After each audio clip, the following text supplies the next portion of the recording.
A lot of the time, people think when things have been successful, why do you even mess with it? Why mess with the formula that we've had? You know, you look at Alabama, those kids were like, Coach, just come in here, get in the driver's seat of the car, and let the car do the work. You know, just turn the car on and just control the steering wheel. So, you know, you do worry about that. Obviously, you know, when you feel like you and your staff are proven winners, you feel like you can come change some things around. So I think having new kids, they were open to whatever. And then with the guys that did come back, it was about just, you know, proving to them that you were capable of doing certain things.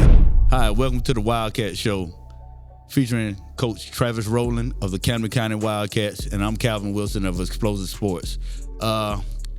We talked last week, first time, I think we were 5-0, went into an off week, and then went into a week preparing for Valdosta, and then reversed and said that the Valdosta game would be October the 18th. Then our region came back and said, no, we just push all the teams back because nobody played, and they just push it back a little bit. And we're preparing for Valdosta again. Yeah. Not again, over and over and over.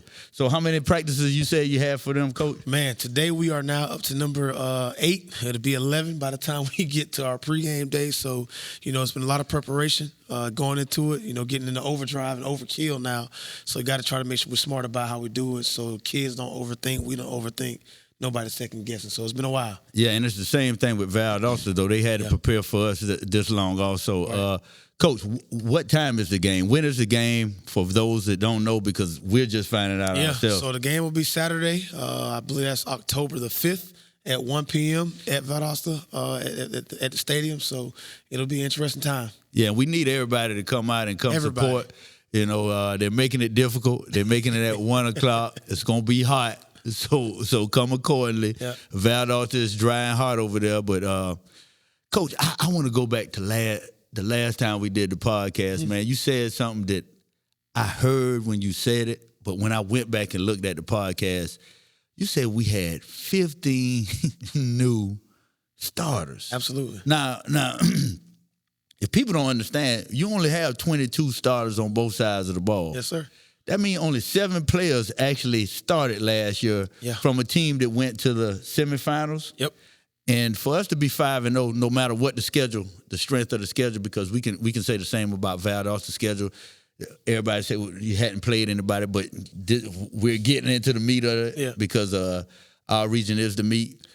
Do you think having those 15 stars, is that a blessing or a curse? Because I started looking at that thing, and I was like, man, maybe that was a good thing coming in as a new coach. You know, I think it's a blessing and a curse all at the same time. I think because when they're brand new, they want to play, so they aren't. You know, you're not having to fight against the success that was last year, especially when you come in and change things. Because a lot of the time, people think when things have been successful, why do you even mess with it? Why mess with the formula that we've had? You know, you look at Alabama, those kids were like, Coach, just come in here, get in the driver's seat of the car, and let the car do the work. You know, just turn the car on and just control the steering wheel. So, you know, you do worry about that. Obviously, you know, when you feel like you and your staff are proven winners, you feel like you can come change some things around. So I think having new kids, they were open to whatever. And then with the guys that did come back, it was about just, you know, proving to them that you were capable of doing certain things. And that's why winning the Brunswick game was so important. I told people all the time, you know, you and I talked, and I kept saying Brunswick. Yes, sir. Because that game was important, because that was a game that the program hadn't won in 2 years. And so if we could go ahead and take care of that and get the rivalry done, we were going to be okay. So that's what we had to get better at with that part of it and make sure that we controlled that. So it's kind of been a blessing and a curse all at the same time.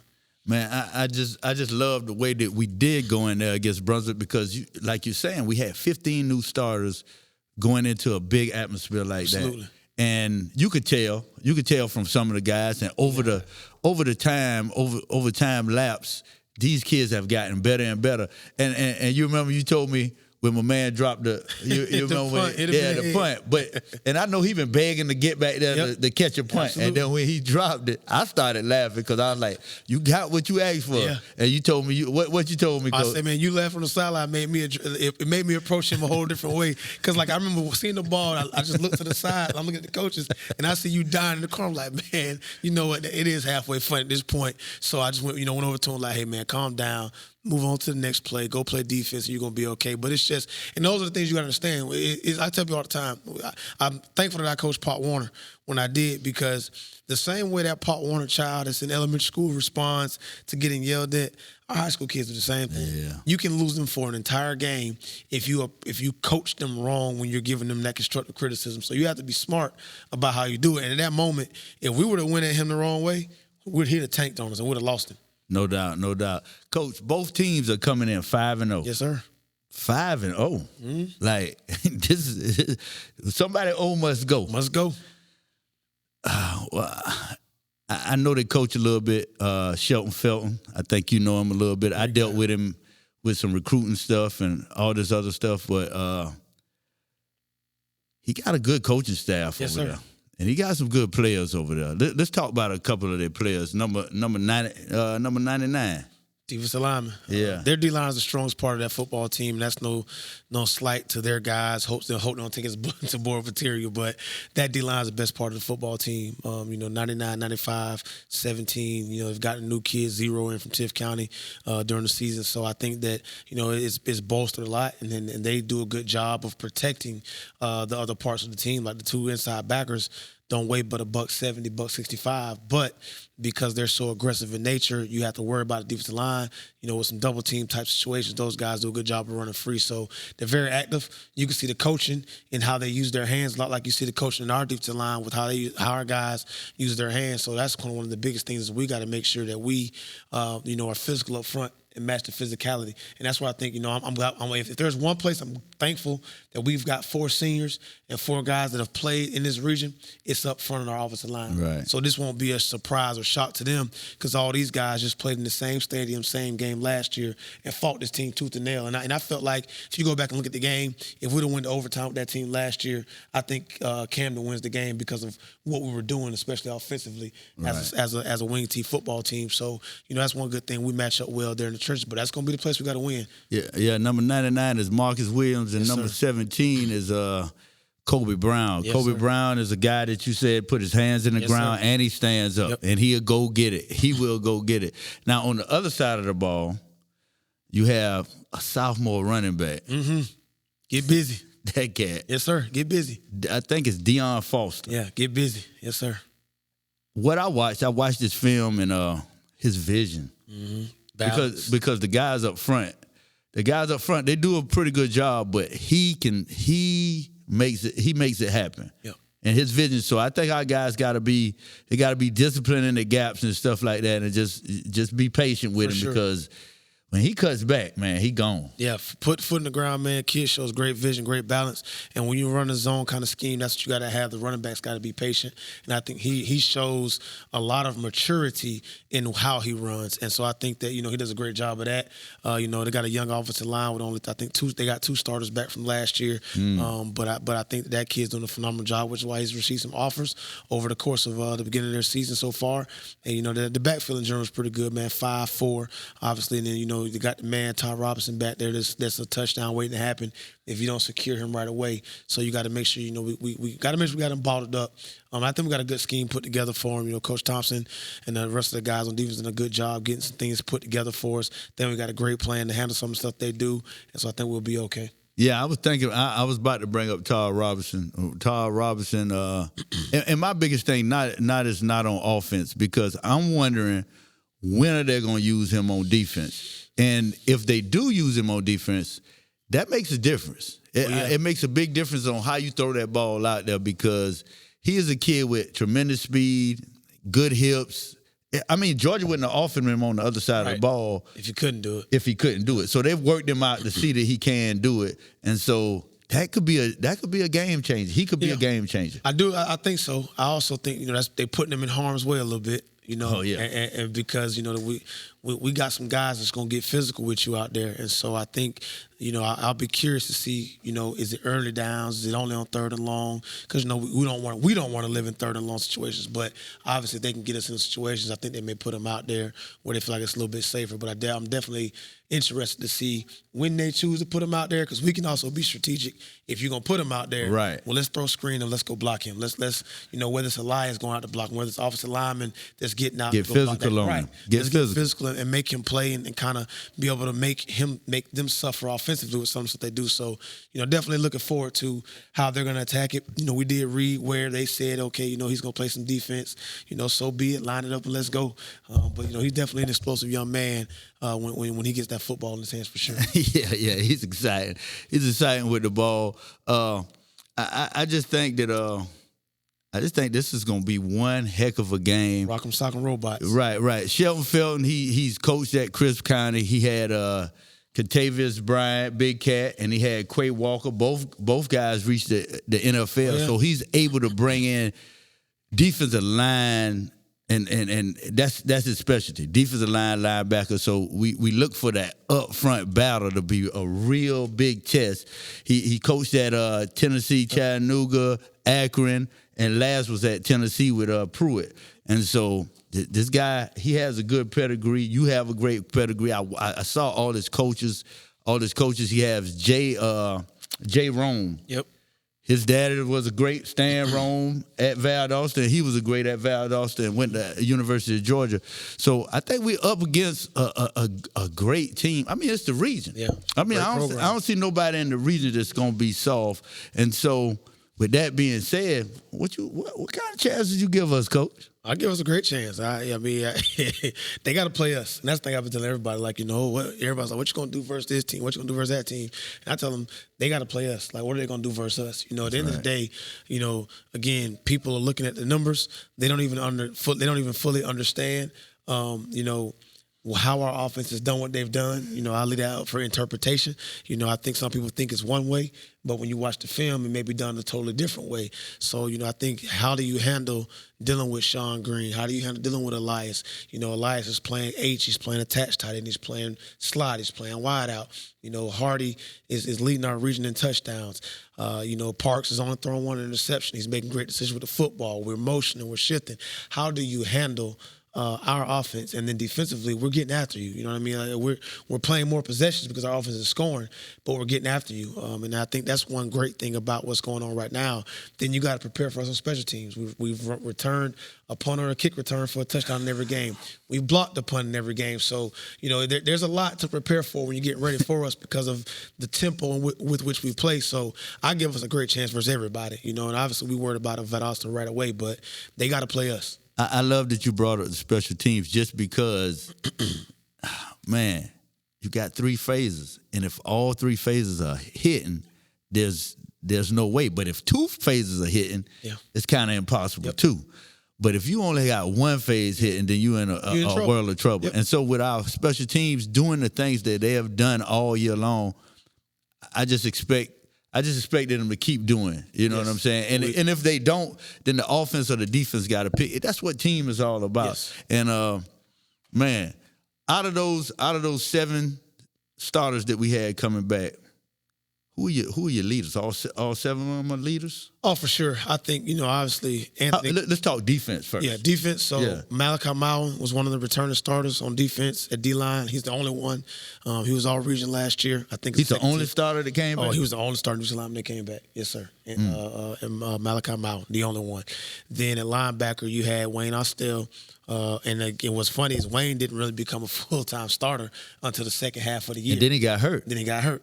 Then Xavier Brown, he was a full-time starter halfway through the season. Right. And then you had the twins, Jav and Jam Daly. They came on late. And they came on late. They came on real late. Probably about game 7 or 8. So, those are the guys that we got back. Now, all of those guys do take a great leadership role. Coleman wasn't a starter. DC didn't start. He was a part-time starter. Yep, he didn't start. He didn't want to start until late in the year. Now he finished the season, right? And so I count those guys, but those are the guys that kind of were in the mix and then ended up taking over, kind of like our sophomores right now on the D line, where they don't start, but they play a ton of snaps and eventually may take over as starters up front. So I got a question. So how many starters on the defense are seniors right now? Ooh, Wayne, the 2 twins, Mowen, that's 4. 4 or 5, I think. Okay. Right, but we play some other guys like Jalen Johnson. Depending upon the game, what we're doing, how practice goes. Him and Mendez rotate starting at safety. So we got probably like 6 guys that start there. So we play a lot of guys on defense. Oh yeah, we start 11. We probably play about 15 or 16 Man, dudes. That's good. Yeah, that's we good. At least 16. That's Yeah, definitely good. 5 guys play because we rotate. We've got definitely 4 safeties that play. We play 6 D linemen. And we play 4 to 5 linebackers. So we're rotating about 17, 18, 19 guys. On the offensive side of the ball, you mentioned you have 4 starters on the offensive line. Yep. Who are those 4 starters? So from last year? It's really 3. We have 4 seniors. The 3 that started last year were Anthony Green, Tazio Rosso, and then Zach Taylor. And, Tazio got hurt, so we lost him halfway through the year last year. So, if being super technical, it's only 2 guys back. But you talk about 3 of those guys back up front. David Turner's a senior that's shown himself to start playing well. But just based off of last year, you got those 3 guys. And then you have Parks at quarterback.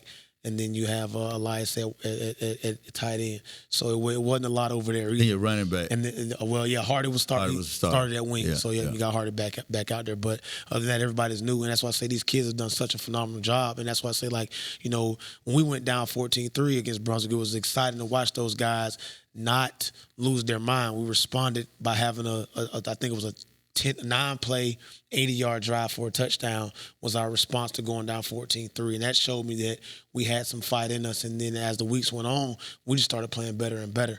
And so I think that, that's going to help. That's going to bode well for us. And our kids are so confident right now, man. Like, they're not worried about the name on the front of a jersey. I always tell them we're playing the players on the film.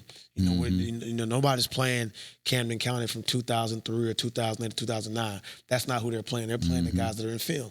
Just like when we go to Valdosta, we're not playing Titletown, USA. We're playing the children that are in the uniforms right now. When we go to Colquitt, we're playing Colquitt comes here, but we play them. We're not playing the name on the jersey. Right. We're playing the kids on film. Same thing with Tiff. We're going to play the guys that are in the jersey, not the name of the school. Yes, it is Region 1, and it's good programs and good staffs. But like I tell the kids all the time, I can't play. I can know the game as well as I can, but if my kids don't know it, what does it matter how much football I know? I got to make sure they know enough to go out there and be successful. So that's the biggest part for us. I feel like our kids are going in feeling like Valdosta has to come and play us, not us having to worry about them. You know what, Coach? The more that I talk to you, the more that I see and I have a feel for these kids take on your personality. Absolutely.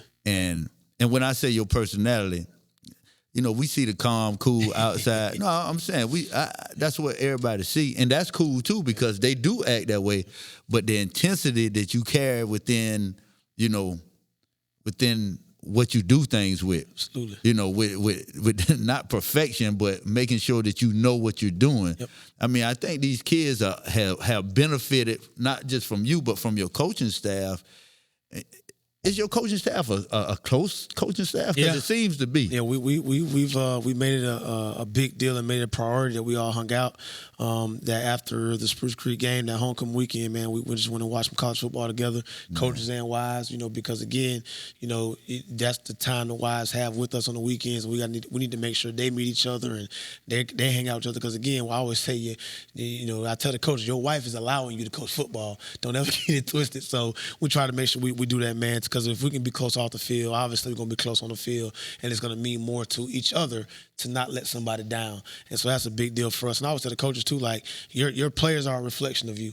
If you're going out there and you're not, your details aren't buttoned up and I's dotted, T's crossed, they're gonna play. They're gonna perform that way. No doubt. And if you go out there and you coach them soft, they're gonna play soft. But if you coach with some intensity, coach with some fire, they're going to play with that. And that's why when we talked last time, I talked about when our guys were playing through the echo of the whistle.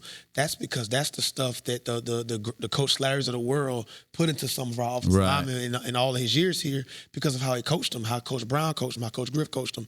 When you're coaching a certain way, they're going to perform, they're going to practice and play and perform a certain way. Right. And so that's where that intensity is coming from. It starts with us.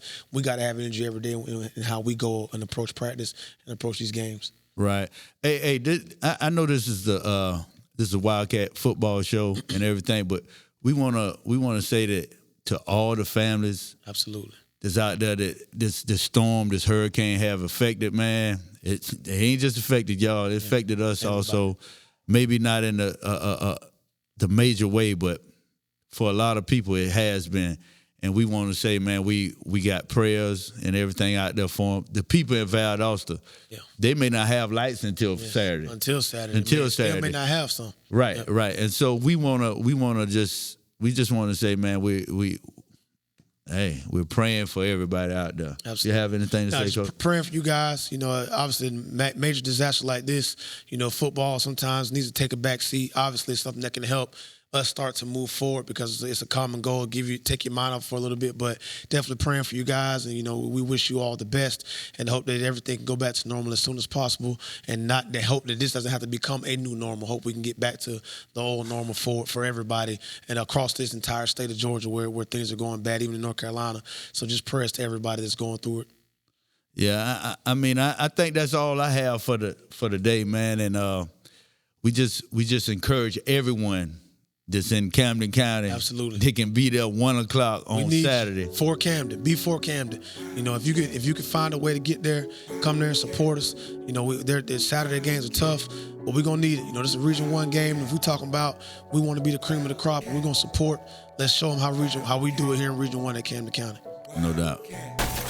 If you a real one, then stand up. If you a real one, then put your hands up. Cause you don't work too hard just to back up now. We used to be broke, look where we at now. Yeah, we killing the game. When I walked through, they knew my name. So I guess the cash came with the fame, and now my life won't never be the same. Yeah. You know the game get lit when I'm in it. Youngster finna show you how to rep the city. Good games only, we out on a mission. Can't mess with my defense ain't missing. Line over matter,